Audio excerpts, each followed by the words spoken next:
चलिए last class में हम लोगों ने क्या क्या पढ़ा था उस चीज़ को एक बार देख लेते हैं, रिवाइज कर लेते हैं ताकि फटाफट सारा चीज़ें हाथ में आ जाए। आप लोग पढ़ते हैं कि नहीं पढ़ते हैं? ये सब नोट्स बना के आप लोग आप लोग नोट्स बनाते हैं कि नहीं बनाते हैं? जी बना के सेंड तो करते हैं, आप चेक नहीं करते हैं। हाँ नहीं, सब लोग नहीं करता, मैं इसीलिए पूछ रहा हूँ। कुछ कुछ लोग रेगुलर है जो रेगुलरली सेंड करते हैं। ठीक है। कल एरो डायग्राम के बारे में कोई डाउट था? उसके बाद बाइनरी सेट या फिर binary relation on a set, उसके बाद relation on a set, simply उसको प्यार से बोला जाता है। उसका मतलब एक ही सेट के अंदर से हम लोग सबसेट निकालते हैं। ठीक है। फिर हमने पढ़ा था कि null set is a subset of every set and every set is a subset of itself. फिर उसके बाद हमने यूनिवर्सल रिलेशन के बारे में पढ़ा था। फिर उसके बाद हमने आइडेंटिटी रिलेशन के बारे में पढ़ा था, सेम चीजें हो जाता है। फिर एक दो कुछ बड़ा ही आसान आसान टाइप का क्वेश्चंस था। ठीक है। फिर हमने इनवर्स रिलेशन के बारे में पढ़ा था, डोमेन और रेंज जो इंटरचेंज हो जाता है। ठीक है। फिर उसके बाद कुछ क्वेश्चन सॉल्व किए थे। चलिए बहुत बढ़िया। अब आ जाते हैं रिलेशन ऑन ए सेट में कुछ कुछ टाइप्स होता है, वेरियस टाइप्स ऑफ रिलेशन। और ये सारा का सारा हम लोग किस में देखेंगे? Relation on a set. ठीक है। रिलेशन ऑन ए सेट में ही हम लोग ये सारी चीजें देखेंगे। ठीक है सर, एक्सरसाइज में एक डाउट था। ओके, एक्सरसाइज में डाउट है? यस सर, जो पिछले दिया था उसमें क्वेश्चन नंबर 12 था। पिछला एक्सरसाइज, ये वाला exercise 2D। Yes sir. Okay, बताइए कौन सा क्वेश्चन में डाउट है? 12। नो सर, ये नहीं था। इससे पहले 2C वाले में था। 2C 2C कहाँ चला गया? इसमें, हाँ बताइए कौन सा क्वेश्चन में डाउट था? 12 sir. 12 number question. Yes sir. 9, 10, 11, 12। Okay, 12 number question. 12 number question क्या है? लेट, हाँ देखिए 12 नंबर क्वेश्चन हमारे पास है कि लेट, ये जगह बन जाएगा इस पे, हाँ बन जाएगा। ओके,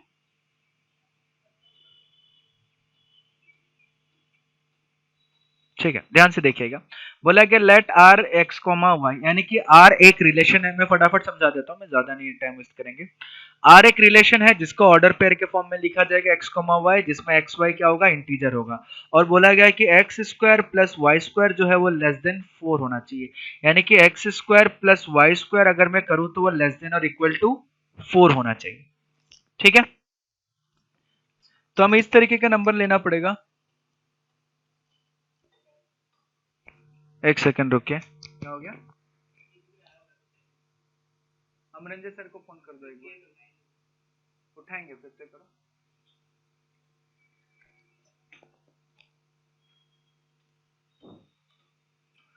ठीक है, ध्यान से देखिएगा।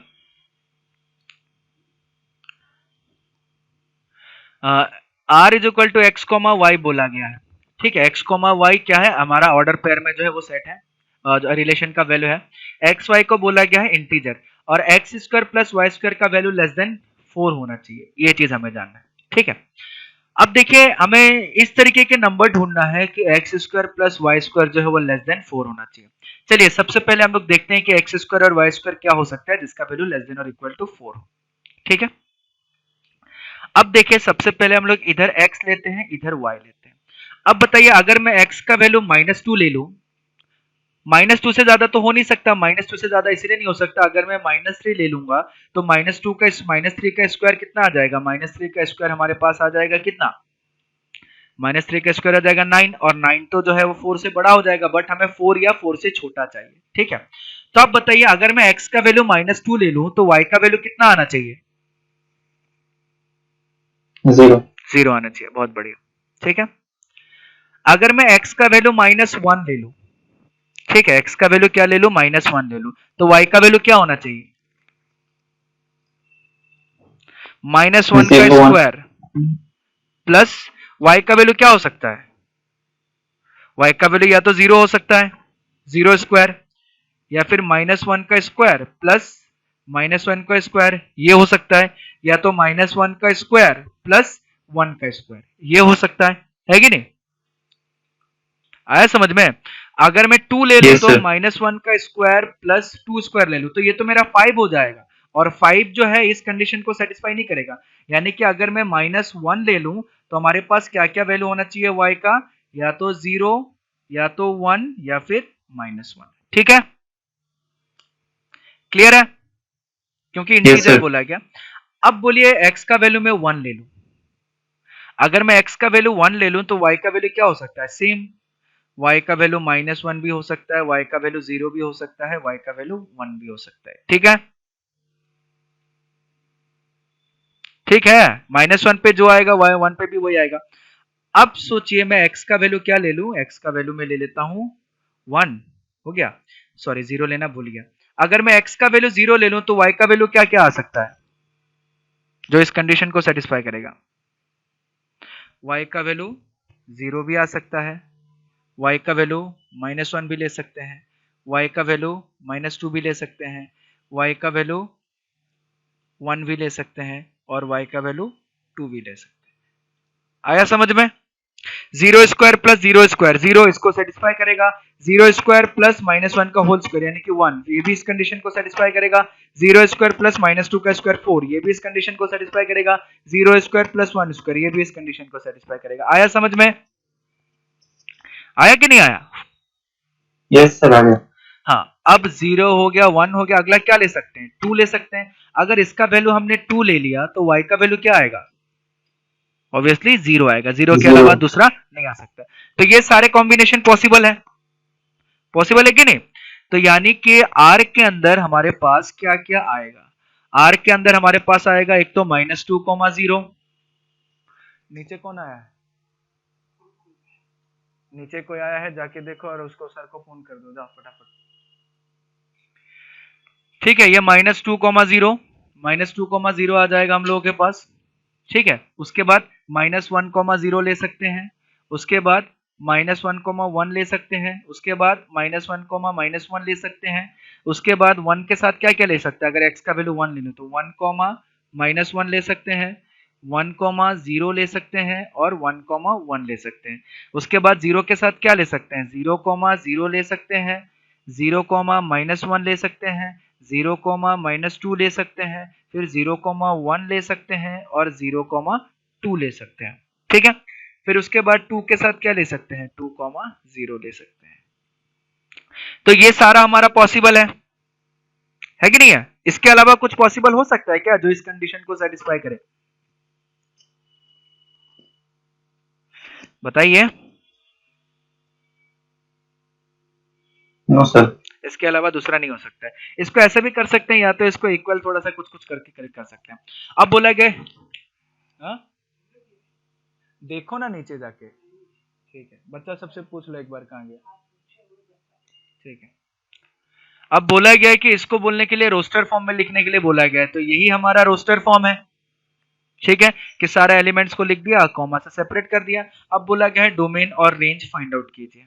ठीक है, तो डोमेन फाइंड आउट करेंगे, डोमेन ऑफ आर, एक्स का वैल्यू तो हमने यहीं पे लिख रखा है, -2, -1, 1, 0, 2। ठीक है, और पूछा गया कि रेंज क्या होगा, तो रेंज में भी वही चीज आ जाएगा, -2, -1, 0, 1, 2। तो ये हो गया डोमेन और रेंज। आया समझ में? क्लियर हुआ? यानी कि हमें Yes, वो sir. सारे पॉइंट्स को ढूंढ के निकालना है जो इस कंडीशन को सेटिस्फाई करेगा। ठीक है, और जिसमें x और y क्या होना चाहिए, दोनों इंटीजर होना चाहिए। ठीक है, चलिए, और कोई दिक्कत किसी को किसी क्वेश्चन में? No, sir. चलिए, बहुत बढ़िया। ठीक है, चलिए हम लोग आगे बढ़ते हैं, लेक्चर नंबर 6 पे जाते हैं। हम लोग पढ़ रहे थे different types of set, sorry different types of relation. ठीक है, वेरियस टाइप्स ऑफ रिलेशन के बारे में पढ़ रहे थे, और वेरियस टाइप्स ऑफ रिलेशन में रिलेशन ऑन ए सेट में पढ़ रहे थे, और उसमें दो रिलेशन हम लोग ऑलरेडी देख चुके थे। ठीक है, कल के केसेस में यूनिवर्सल रिलेशन, ठीक है, और दूसरा हम देख चुके थे आइडेंटिटी रिलेशन, आइडेंटिटी रिलेशन। ठीक है, अब उसके बाद एक दो रिलेशन और आता है हमारे पास। ठीक है, और मेन जो 12th में हमारा टॉपिक है वो यही है, इसको थोड़ा सा डिटेल में हम और पढ़ेंगे। ठीक है, देखिए let A B A non empty set बोला गया, इस चीज को समझने की कोशिश कीजिएगा नहीं तो आगे दिक्कत करेगा। Let A B A non empty set then A relation R on A is said to be reflexive. तो सबसे पहला क्या आता है reflexive, if A comma A belongs to R for all A belongs to है, that is A R A for all A belongs to है। अब देखते हैं कि रिफ्लेक्सिव का मतलब इसमें क्या बोला गया है। ठीक है, आप लोग खुद बोलिएगा, मैं नहीं बोलूंगा, आप लोग को खुद पता चल जाएगा क्या बोला गया है। ठीक है, ध्यान से देखिएगा। अगर मेरे पास एक सेट है, ठीक है, सबसे पहले हम लोग रिफ्लेक्सिव को समझते हैं। अगर मेरे पास एक सेट है ए, ठीक है, ए के अंदर एलिमेंट है 1 2 3 4। अगर मैं ऐसा बोल दूं कि A comma A belongs to relation R, जहां पे ए बिलोंग्स टू ए होगा, तो उसका मतलब क्या बोला गया मेरे को समझाइए। A comma A belongs to R का क्या मतलब हो गया, for all A belongs to A, ऐसा बोला गया। बताइए A comma A belongs to R का मतलब क्या समझ में आ रहा है आप लोगों को? Subset of A to A होगा sir. Subset of A to A नहीं, A comma A belongs to R, मैं इसका मतलब पूछ रहा हूं, इसका मतलब क्या है? दोनों एलिमेंट ए से ही बिलोंग करेंगे। दोनों एलिमेंट क्या, फिर से बोलिए। दोनों एलिमेंट सेम ही होगा, ए है ना। सेम, वेरी गुड, दोनों एलिमेंट सेम। और दोनों element same for all A belongs to A, यानी कि ए में जितना एलिमेंट है, यानी कि किसी रिलेशन के अंदर अगर 1 2 3 4 दिया गया है, अगर किसी रिलेशन के अंदर 1,1 2,2 3,3 और 4,4 प्रेजेंट है, तो उस सेट का, उस रिलेशन का नाम हो जाएगा रिफ्लेक्सिव। अब उसके बाद कोई एलिमेंट रहे नहीं रहे हमको फर्क नहीं पड़ता, ठीक है, हमें ऐसे दिया जाए 1,2 2,3, हाँ, क्या ये रिफ्लेक्सिव है? यस, ये रिफ्लेक्सिव है। ठीक है, हमें सिर्फ देखना है कि अगर आइडेंटिटी एलिमेंट्स इसमें प्रेजेंट है, आइडेंटिटी एलिमेंट्स प्रेजेंट है मतलब रिलेशन इज रिफ्लेक्सिव, बाकी सारी चीजों का देखने की जरूरत नहीं है। ठीक है, अगर मैंने दूसरा रिलेशन ले लिया, चलिए R2 में मैं लिखता हूं 1,1 2,2 3,3 और 4,4। मैं आप लोगों से पूछता हूं क्या ये रिफ्लेक्सिव है? Yes sir. रिफ्लेक्सिव का मतलब सिर्फ आइडेंटिटी एलिमेंट प्रेजेंट होना चाहिए पूरा का पूरा। मैं ऐसा लिख देता हूं R3, ठीक है, 1,1 2,2 3,3 4,4 4,1 2,4 3,1। क्या ये रिलेशन रिफ्लेक्सिव होगा? यस सर, यस सर, ये भी रिलेशन रिफ्लेक्सिव होगा, बहुत बढ़िया। ठीक है, अब अगला देखिए, मैं ले लेता हूं R4 मतलब मैंने इसमें लिख दिया 1,1 2,2 3,3 4,1। क्या ये रिलेशन रिफ्लेक्सिव है? नो सर, 4,4 नहीं है, ये रिलेशन रिफ्लेक्सिव नहीं है। ठीक है, याद रखिएगा, इसमें बोला गया था for all A belongs to A, यानी कि ए के अंदर जितना एलिमेंट है, सारे एलिमेंट का हमें आइडेंटिटी चाहिए, तभी ये रिफ्लेक्सिव कहलाएगा। ठीक है, और उसके अलावा बाकी एलिमेंट हो बाकी एलिमेंट नहीं हो, हमें उससे फर्क नहीं पड़ता, हम बस इसी को देखेंगे कि अगर सारा का सारा आइडेंटिटी एलिमेंट्स प्रेजेंट है, that means it is reflexive. Reflexive clear हुआ सबको? Yes sir. ठीक है, उसके बाद अगला रिलेशन हमारे पास आता है जिसको हम लोग बोलते हैं सिमेट्रिक। ठीक है, अगर बोला गया है कि if a comma a belongs to R then b comma a also belongs to R for all a comma b belongs to A, that is ARB implies BRA for all A belongs to A। ठीक है, यानी कि समझिएगा,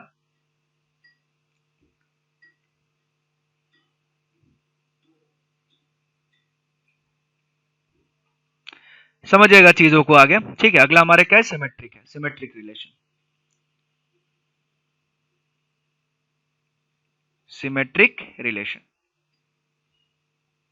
ठीक है, symmetric relation में क्या है ध्यान से देखिएगा। मान लेते हैं हमारे पास एक अगर a कोमा b हमारा रिलेशन में कहीं से एलिमेंट आ जाता है a कोमा b, अगर a कोमा b रिलेशन में एलिमेंट आ जाता है तो हमारे पास b कोमा a भी एलिमेंट होना पड़ेगा, तभी हम उस रिलेशन को क्या बोलेंगे, सिमेट्रिक बोलेंगे। तभी हम उस रिलेशन को क्या बोलेंगे, सिमेट्रिक बोलेंगे। और अगर हमारे पास a कोमा a प्रेजेंट रहे तो a कोमा a अगर मैं ले लूं तो a कोमा a का उल्टा भी क्या आ जाएगा, a कोमा a ही आएगा, और हम दो एलिमेंट का भी रख नहीं सकते, हम एक ही एलिमेंट रखना पड़ेगा। तो इसलिए अगर हमारे पास डायगोनल एलिमेंट है, डायगोनल एलिमेंट का मतलब मैं क्या बोल रहा हूँ, अगर हमारे पास आइडेंटिटी एलिमेंट है तब कोई फर्क नहीं पड़ता, वो आइडेंटिटी एलिमेंट रह सकते हैं, क्योंकि इसको उल्टा करने पे भी वही चीज आ रहा है। अगर आइडेंटिटी एलिमेंट्स के अलावा अगर दूसरा एलिमेंट इस फॉर्म में रहता है, a b अगर है तो b a भी प्रेजेंट होना जरूरी है, तभी हम उस सेट को तभी हम उस रिलेशन को क्या बोलेंगे, सिमेट्रिक बोलेंगे, अदरवाइज हम उस रिलेशन को सिमेट्रिक नहीं बोलेंगे। ठीक है, सर आपका साउंड नहीं आ रहा है। साउंड बाकी सबको आ रहा है या फिर सिर्फ एक ही के साथ दिक्कत हो रहा है?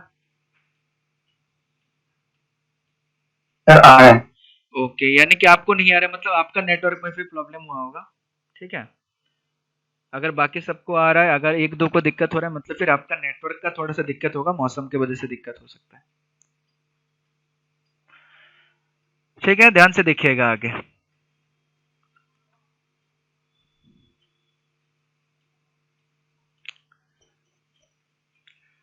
अब इसके लिए हम समझने के लिए हम लोग एक एग्जांपल ले लेते हैं। एग्जांपल में ले लेते हैं 1 2 3। ठीक है, और हम एक रिलेशन निकालते हैं R1। अगर कहीं से मैं 1,2 ले लिया, ठीक है, तो मेरा 2,1 भी होना पड़ेगा, तभी हम उसको सिमेट्रिक बोलेंगे। अगर मेरे पास 2,3 हो गया तो 3,2 भी होना पड़ेगा, तभी हम उस रिलेशन को सिमेट्रिक बोलेंगे।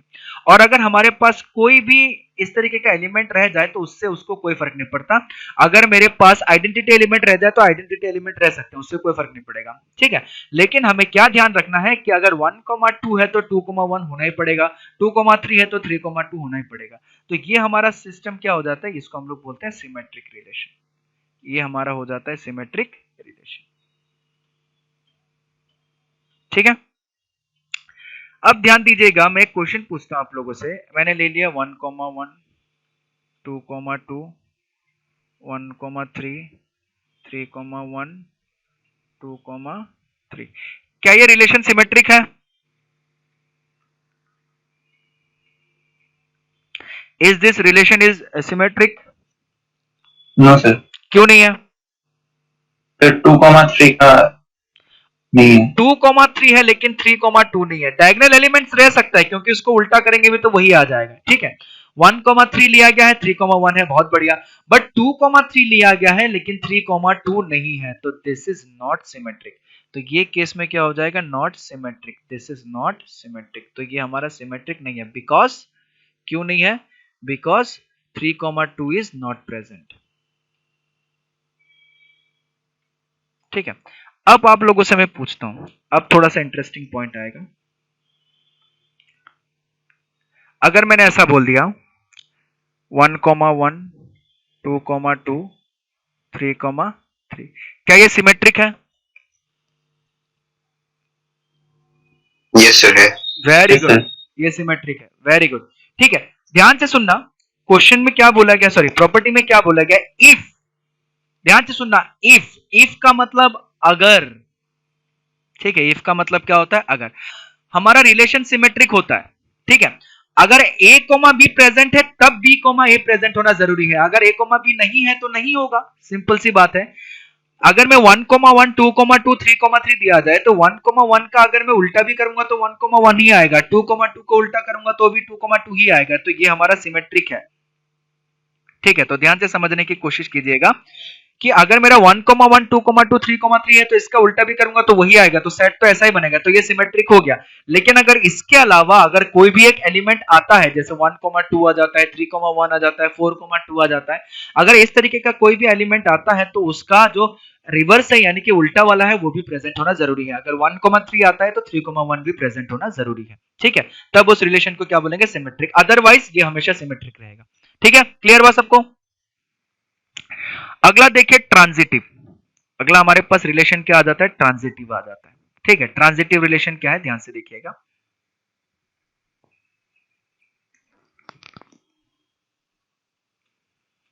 ठीक है, लाइट चला गया तो ये प्रॉब्लम हो गया। देखिए अगला हमारे पास रिलेशन आता है ट्रांजिटिव। अब ये ट्रांजिटिव रिलेशन क्या है समझने की कोशिश कीजिएगा। अगर a b रिलेशन में आ जाता है और b c भी रिलेशन में आ जाता है तो a c को प्रेजेंट होना जरूरी है। ठीक है, तभी हम उस रिलेशन को क्या बोल पाएंगे, ट्रांजिटिव बोल पाएंगे। ठीक है, यानी कि समझिएगा, ट्रांजिटिव रिलेशन।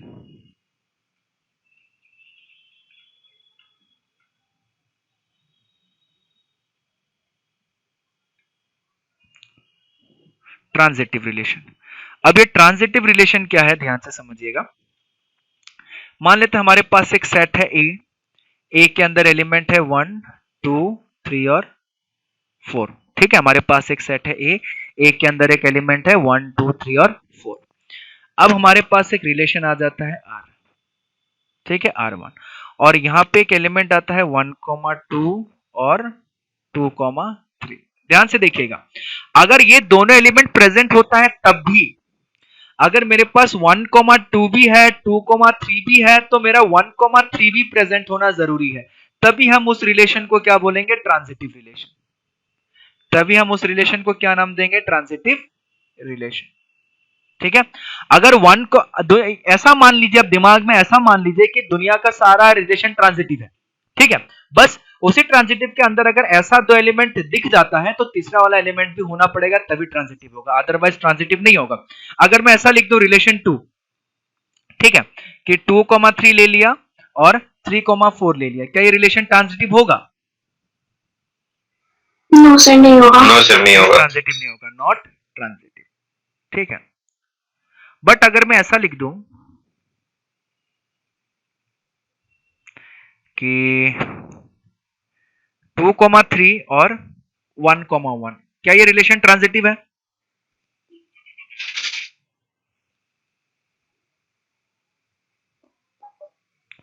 क्या ये रिलेशन ट्रांजिटिव है?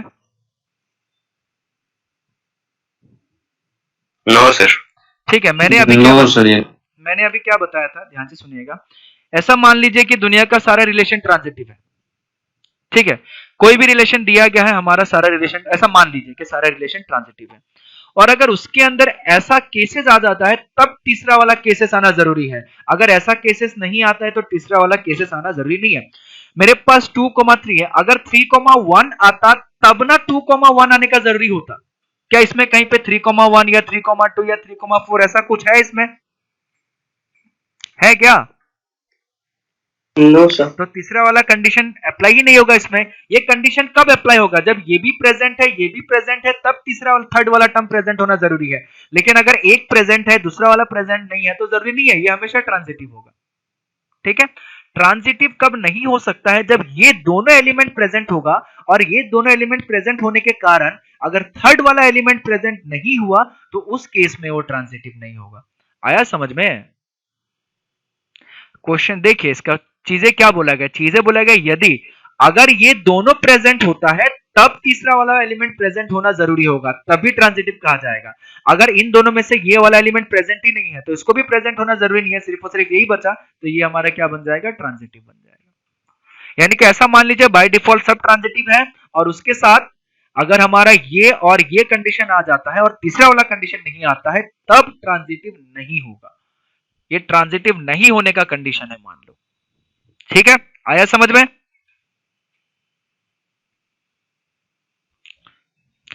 Yes sir. उसके बाद हमारा एक आखिरी रिलेशन आता है जिसको हम लोग बोलते हैं इक्विवेलेंस रिलेशन। इक्विवेलेंस रिलेशन मतलब ऐसा रिलेशन जो रिफ्लेक्सिव भी हो जाए, जो सिमेट्रिक भी हो जाए और जो ट्रांजिटिव भी हो जाए। अगर तीनों रिलेशन एक साथ बन जाए, कुछ हमारा ऐसा बन जाए कि तीनों एक साथ हो रहा है, तो उस रिलेशन को हम लोग क्या बोलेंगे, इक्विवेलेंस रिलेशन। ठीक है, कुछ कुछ क्वेश्चंस दिया गया है, क्वेश्चंस का मैंने सॉल्यूशन भी यहाँ पे ला रखा है ताकि आप लोग थोड़ा सा आसानी से समझ सके। ठीक है, और मेन मोटिव है मेरा ये सॉल्यूशन देने का कि ताकि आप लोग को पता चले कि बोर्ड्स में एग्जाम में लिखा कैसे जाता है क्वेश्चंस को। ठीक है, हम फटाफट सॉल्व करके निकल जाएंगे, वो बड़ी चीज नहीं है। ठीक है, क्वेश्चन कैसे लिखा जाता है, तो आप अगर ये बहुत ही सुंदर पैटर्न में दिया हुआ था, बहुत ही सुंदर पैटर्न में आंसर लिखा हुआ था। ठीक है, क्वेश्चन देखिए क्या दिया हुआ है कि let R be a relation on a set Q. Q का मतलब क्या होता है, कौन सा नंबर,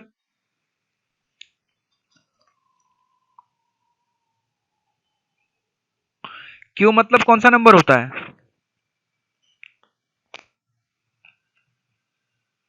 अरे गधो, यहां लिखा हुआ है रैशनल्स। ठीक है, क्यू का मतलब कौन सा नंबर होता है? अरे बोलिएगा, क्या आप लोग को सुनाई नहीं दे रहा मेरा वॉइस? हाँ, तो दे रहा है तो बोला कीजिए ना, तब ना पता चलेगा। Defined by R, R equal to कैसा दिया गया है, ए कॉमा बी, और A comma B belongs to क्या होना चाहिए, रैशनल नंबर। ठीक है, ए और बी जो है वो रैशनल नंबर होना चाहिए, सॉरी ए और बी दोनों जो है, क्या हो गया, ए और बी दोनों जो है वो रैशनल नंबर होना चाहिए, और साथ ही साथ ए माइनस बी जो है वो इंटीजर होना चाहिए। ठीक है, show that R is an equivalence relation, हमें बताना है कि आर जो है वो इक्विवेलेंस रिलेशन होगा। ठीक है, चलिए बहुत बढ़िया, देखते हैं। सबसे पहले ध्यान से देखिएगा, ये लिखने का तरीका समझिएगा। सबसे पहले हमें क्या बताना है कि रिफ्लेक्सिव है कि नहीं, और रिफ्लेक्सिव होने के लिए हमें क्या सेम सेम टाइप का एलिमेंट्स होना जरूरी है। ठीक है, अगर सेम सेम टाइप का, यानी कि सबसे पहले देखिए मैं चीजों को एक्सप्लेन कर देता हूं, फिर एक्सप्लेन करने के बाद मैं बताऊंगा कि यहाँ पे क्या लिखा हुआ है, किस तरीके से टेक्निकल चीजों पे लिखा गया। ठीक है, रैशनल नंबर मैंने ले लिया, मैंने कोई भी सेम सेम टाइप के रैशनल नंबर ले लिया, मान लिया 2,2 3,3 1.5 1.5 सेम सेम टाइप के रैशनल नंबर। ठीक है, इन सबको अगर मैं माइनस करूं, यानी कि 2 माइनस 2 करूं तो कितना आ जाएगा 0, 3 माइनस 3 करूं तो कितना आ जाएगा 0, 1.5 माइनस 1.5 करूं तो कितना आ जाएगा 0, और 0 क्या होता है, 0 एक इंटीजर होता है। ठीक है, तो यानी कि रैशनल नंबर सारे के सारे उस टाइप के रैशनल नंबर जो सेम सेम टाइप के हैं, जैसे 3,3 1.5 1.5 1/2 1/2 3/4 3/4, वो सारे के सारे रैशनल नंबर जो है इस कंडीशन को सेटिस्फाई करेगा, यानी कि वो सारे के सारे रैशनल नंबर इस रिलेशन के अंदर आ जाएगा। तो अगर 2,2 3,3 4,4 5,5 6.5 6.5 1/2 1/2 ये सारे के सारे टाइप के नंबर अगर हमारे रिलेशन के अंदर आ जाता है तो वो रिलेशन क्या कहलाएगा, वो रिलेशन रिफ्लेक्सिव कहलाएगा। ठीक है, ये तो मैंने चीजों को एक्सप्लेन कर दिया। अब टेक्निकली कैसे लिखा जाता है उस चीज को देखिएगा, यहाँ पे किस तरीके से लिखा गया है, और ये अच्छे तरीके से कॉपी में आप लोग नोट कर लीजिएगा। सबसे बोला गया है कि रिलेशन जो दिया गया, हमारा रिलेशन क्या दिया गया है कि a, b इसका एलिमेंट होगा, जिसमें a और b रैशनल नंबर होगा, और a माइनस b जो होगा वो इंटीजर होगा। मैंने मान लिया कि let a belongs to q। ठीक है, मैंने क्या मान लिया कि let a belongs to q, हमने एक ले लिया a बिलोंग्स टू q। ठीक है, अब हम चेक करते हैं कि a जो है वो रिलेशन के अंदर आएगा कि नहीं आएगा। ठीक है, उसको चेक करना है, अभी तक पता नहीं चला। तो चेक करने के लिए क्या करेंगे, हम इस कंडीशन में पुट कर देंगे, हमारा कंडीशन क्या है, a minus B belongs to integer होना चाहिए। तो हमने क्या किया कि let a belongs to q, और हमने a माइनस a करके देखा तो मेरा कितना आ गया 0, दैट इज इंटीजर। देयरफॉर हम क्या बता सकते हैं, a बिलोंग्स टू हमारे क्या रिलेशन के अंदर आ जाएगा। अगर a रिलेशन के अंदर आ रहा है उसका मतलब क्या हो गया, आर इज रिफ्लेक्सिव। अगर a रिलेशन के अंदर आ रहा है तो रिलेशन क्या हो जाएगा, रिफ्लेक्सिव हो जाएगा। तो टेक्निकल लैंग्वेज में इसको, ये तो हमने चीजों को समझ लिया कि मैथमेटिकली क्या बताया गया है, बट टेक्निकल लैंग्वेज में इसको ऐसा लिखा जाता है, आपको अगर मार्क्स स्कोर करना है तो आपको इसी फॉर्म में लिखना पड़ेगा। ठीक है, तो लिखने का तरीका थोड़ा सा इंपॉर्टेंट है। हमने क्या ले लिया, रिलेशन ये हमारा दिया हुआ था, हमने कोई भी एक नंबर मान लिया q, a जो रिलेशन रैशनल नंबर है, उसके बाद इसका जो कंडीशन था उस कंडीशन में हमने पुट किया a माइनस ए, तो हमारा वैल्यू कितना आ गया 0, जो कि क्या है, एक इंटीजर होता है। अगर ये दोनों कंडीशन सेटिस्फाई कर जा रहा है मतलब a भी किसका एलिमेंट हो जाएगा, उस रिलेशन का एलिमेंट हो जाएगा जिसमें ये क्या है, रैशनल नंबर है। अगर a रिलेशन में आता है मतलब रिलेशन क्या हो जाता है, रिलेशन रिफ्लेक्सिव हो जाता है। ठीक है, ये समझ में आया? Yes sir. Yes sir. अब देखते हैं कि ये क्या नाम है, अगला क्या आ गया, ट्रांजिटिव प्रूफ करना है, ओ इक्विवेलेंस प्रूफ करना है। तो अगला हमें क्या क्या नाम था, सिमेट्रिक प्रूफ करना है। तो सिमेट्रिक कैसे प्रूफ करेंगे, ध्यान से देखिए।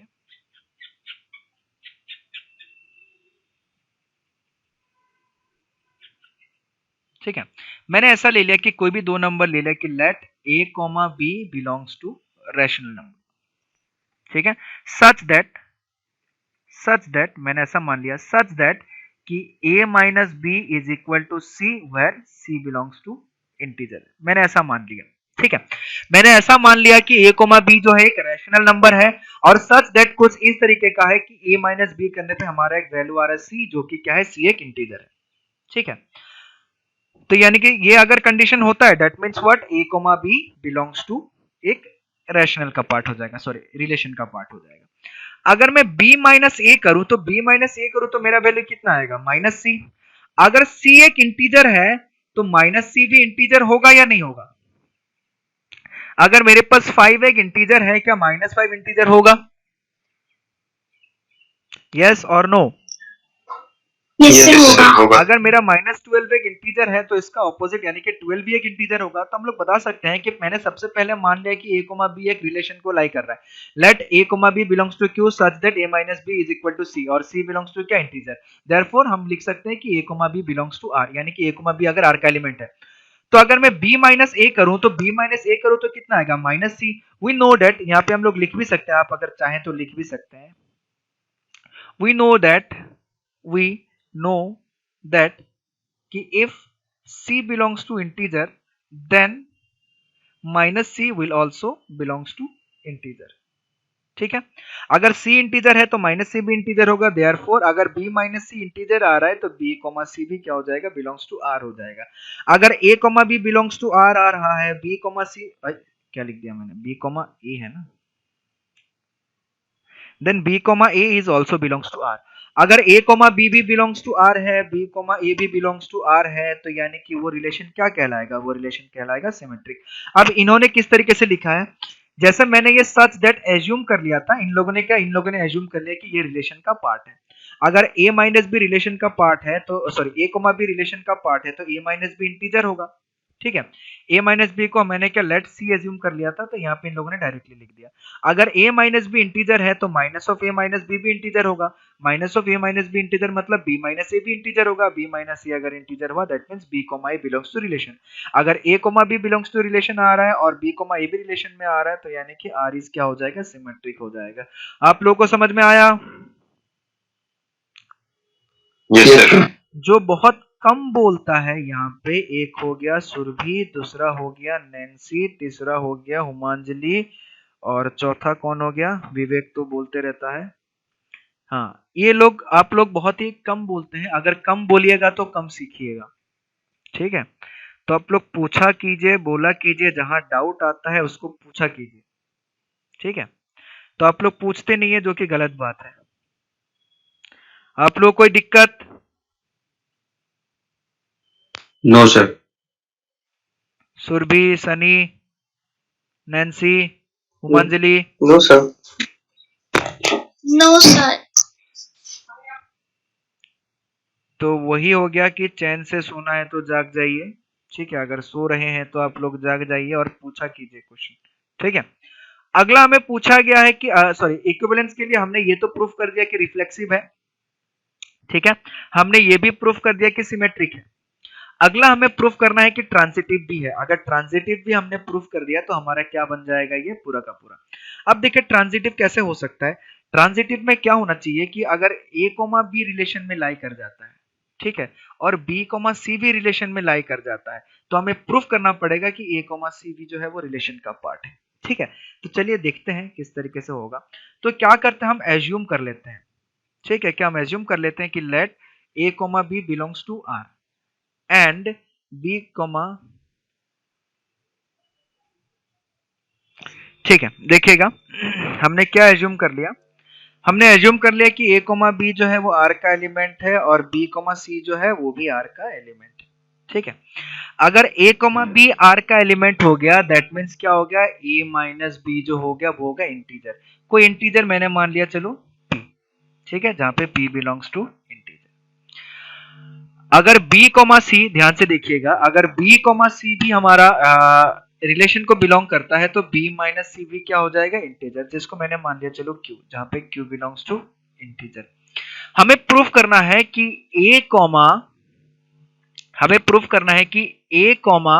b, सॉरी क्या है, a, c जो है वो भी हमारा इंटीजर है। ठीक है, चलिए इसको मैं ऐसे ही प्रूफ कर देता हूं, इतना जरूरत नहीं पड़ेगा।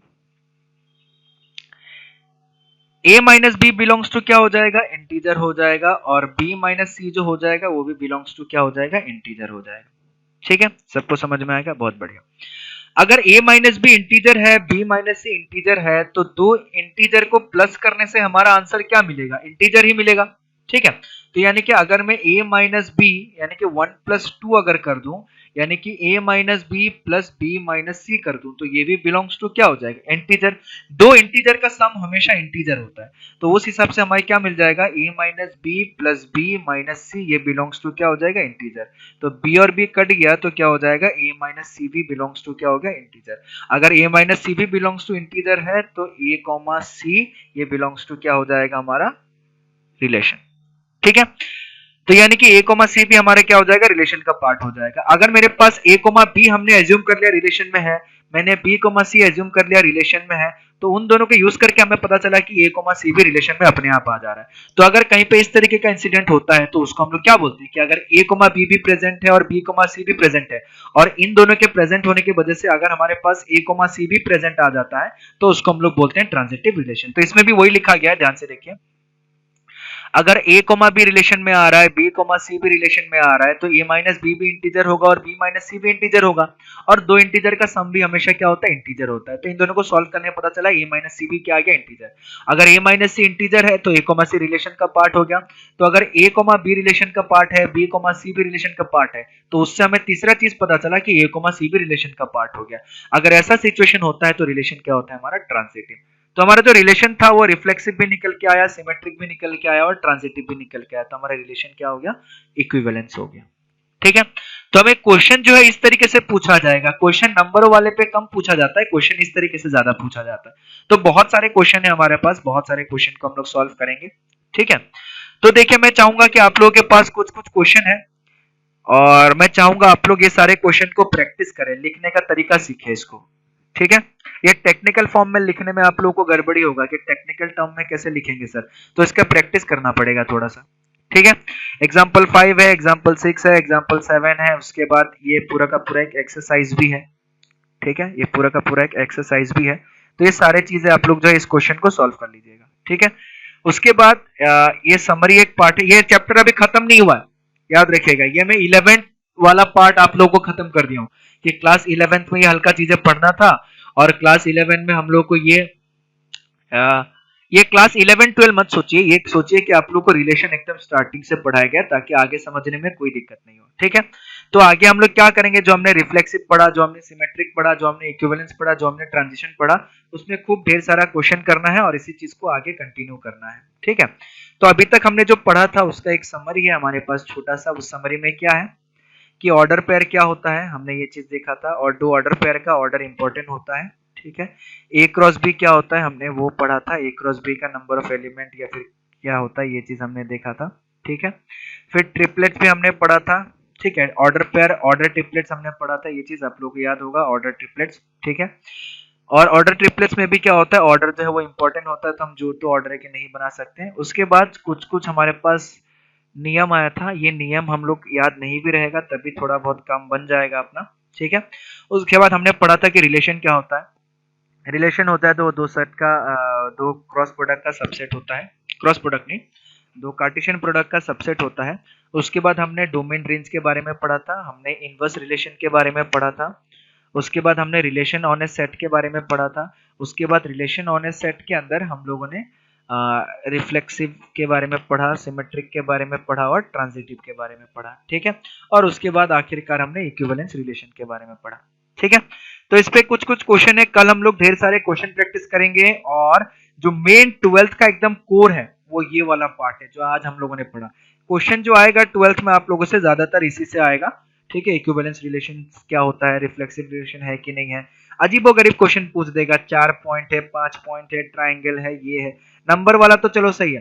यहाँ पे देखिए, show that relation is parallel, relation का मतलब है is parallel to on a set S of all straight lines in a plane is equivalence relation, show that, ये प्रूफ करना है। देखिए, पैरेलल लाइन के बारे में पूछ दिया गया, कॉन्ग्रुएंट के बारे में पूछ दिया गया, फिर आप लोगों का सिमिलर ट्राइंगल कॉन्ग्रुएंट ट्राइंगल के बारे में पूछ दिया गया। ठीक है, तो क्वेश्चन जो है कुछ कुछ इसी टाइप का आएगा। फिर देखिए, let S be a set of all real numbers n into n, कुछ ना कुछ करके आप लोगों को इक्विवेलेंस रिलेशन या कुछ ना कुछ प्रूफ करने के लिए दिया जाएगा। तो इस चीज को ट्राई कीजिए, कोशिश कीजिए। कल हम लोग फिर से सारा का सारा क्वेश्चन जो है उसको डिस्कस करेंगे। आया समझ में, क्लियर है सबको? किसी को कोई दिक्कत है किसी पॉइंट में तो अभी पूछ ले, क्योंकि क्वेश्चन करने जाएगा तो फिर उसको दिक्कत होगा। किसी को कोई दिक्कत है किसी पॉइंट में तो वो पूछ ले अभी।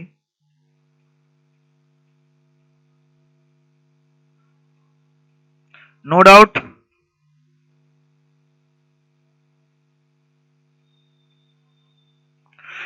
क्लियर है सर। क्लियर है, चलिए बहुत बढ़िया। और मैंने एक आप लोगों का फोल्डर बना दिया था, ठीक है, आप लोग का मैंने एक फोल्डर बना दिया था, आप लोग उस चीज को देख लीजिए और वहां पे आप लोग अपना नोट्स को सबमिट कर दीजिए, ठीक है।